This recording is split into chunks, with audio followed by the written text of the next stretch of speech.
फूल झड़ता है फूल शब्द नहीं, फूल झड़ता है फूल शब्द नहीं, बच्चा गेंद उछालता है सदियों के पार, लोकती है उसे एक बच्ची, बूढ़ा गाता है एक पद्य दोहराता है दूसरा बूढ़ा, भूगोल और इतिहास से परे किसी दालान में बैठा हुआ, न बच्चा रहेगा न बूढ़ा न गेंद न फूल न दालान, रहेंगे फिर भी शब्द, भाषा एकमात्र अनंत है। अशोक वाजपेयी जी। इनकी यह रचना कि भाषा एकमात्र अनंत है, जिसमें हम भाषा के शाश्वत होने का, कभी नष्ट न होने का इन्होंने प्रमाण दिया है।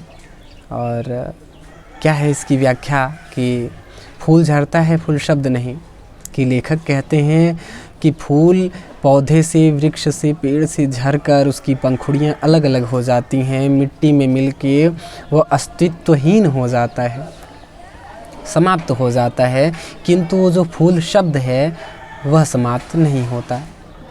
अर्थात शब्दों से बनी हुई भाषा हमेशा शाश्वत रहती है।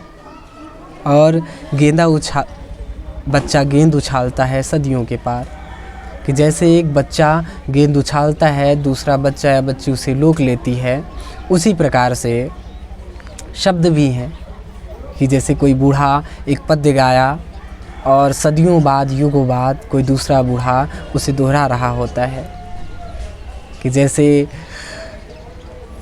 कोई पद्य लिखे गए, कविताएं लिखी गईं, आज भी हम उसे दोहराते हैं। जैसे कोई गीत हो गया कि होठों से छू लो तुम, मेरा गीत अमर कर दो, जग ने छीना मुझसे, मुझे जो भी लगा प्यारा, तुम हार के दिल अपना, मेरी प्रीत अमर कर दो।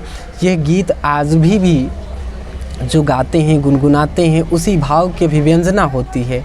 वही भाव उनके हृदय की गलियों में विचरण करते हैं जो उस समय जगजीत सिंह ने 80 के दशक में लिखी थी। और कोई बूढ़ा गाता है एक पद्य अपने जीवन के अंतिम समय में, जैसे निराला की कविता याद आती है कि मैं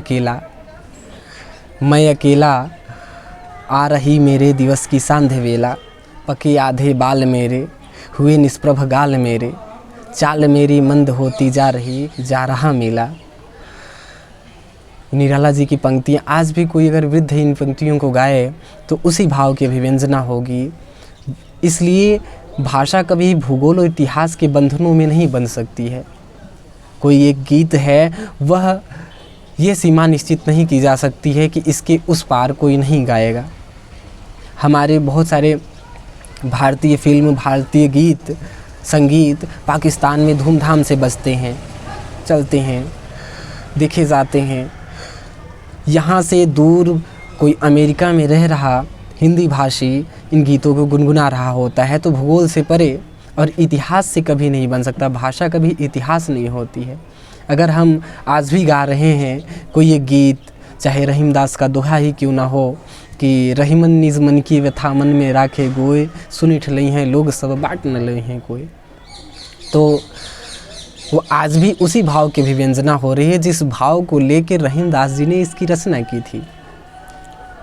तो इसलिए भाषा सदैव वर्तमान में रहती है। तो वही कह रहे हैं कि भूगोल और इतिहास से परे भाषा हमेशा अपने अस्तित्व को बनाए रखती है। भाषा क्योंकि शाश्वत है, शब्दों से भाषा बनती है, वो शब्द अमर और अजर हैं। क्या कह रहे हैं कि न बच्चा रहेगा, न बूढ़ा, न गेंद, न फूल, न दालान। हाँ, सभी वस्तुएं समाप्त हो जाएंगी। ये शोहरत, ये धन, ये दौलत, आराम, सब कुछ समाप्त हो जाएंगे। रहेंगी फिर भी शब्द और वे भाषा। कि न बच्चा रहेगा, न बूढ़ा, न दालान, न गेंद, सब कुछ नष्ट हो जाने वाले हैं, लेकिन भाषा अनंत काल तक रहेगी। फिर भी रहेंगे शब्द, क्योंकि भाषा एकमात्र अनंत है। तो इसलिए इन शब्दों के माध्यम से भाषा के अनंत काल, चिरकाल होने का प्रमाण एक छोटी सी रचना के माध्यम से अशोक वाजपेयी ने दिया है। कोई भी प्रश्न होगा तो आप लोग पूछ लीजिएगा। बहुत बहुत धन्यवाद।